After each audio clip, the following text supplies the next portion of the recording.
Good afternoon friends, কেমন আছেন সবাই? আশা করব সবাই ভালো আছেন। আর ভালো থাকাটা উচিত। যত ভালো থাকবেন তত আপনি সুস্থ থাকবেন আর আপনার শরীরও ভালো থাকবে।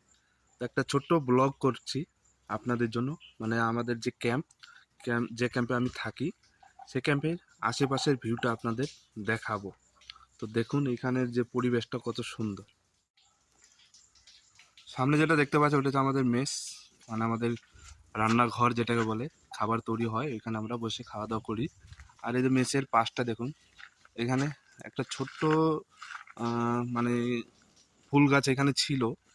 এই বর্ষার কারণে অনেক জঙ্গল হয়ে গেছে, তো ওইটাকে আমরা পরিষ্কার করে দিয়েছি। আর দেখুন কত সুন্দরভাবে সাজানো।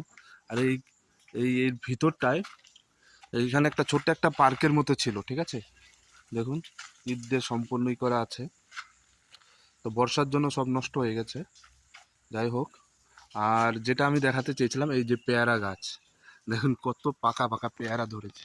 এই যে একটা পাকা পেয়ারা দেখছেন, পাকা পাকা পেয়ারা ধরেছে। তো আমি একটা পেয়ারা পারবো। এই যে এই পেয়ারাটা আমি পেকেছে, এই পেয়ারাটা আমি পারি। এই যে পেয়ারা খুব সুন্দর পেকেছে,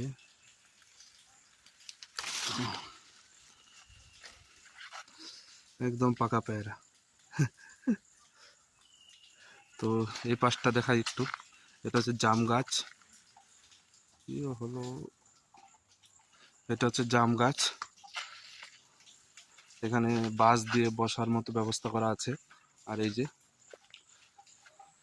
এখান থেকে জলের ব্যবস্থা ছিল, তো সব এখন এই বর্ষার কারণে সব উল্টোপাল্টা হয়ে গেছে। যাই হোক, এই একটা ছোট্ট পরিবেশ। এখানে এসে কারোর যদি ফোনে কথা বলা, বাড়ির সাথে কথা বলা, এখানে আরামসে বসে সে কিন্তু কথা বলতে পারবে। খুব সুন্দর। এই যে পেয়ারা, পাকা পাকা পেয়ারা। এরকম ক্যাম্পে আমাদের অনেক গাছ আছে। এই যে আমার পিছনে একটা গাছ, ঠিক আছে, তারপর ওই যে একটা গাছ। এরকম অনেক গাছ আছে আমাদের ক্যাম্পে।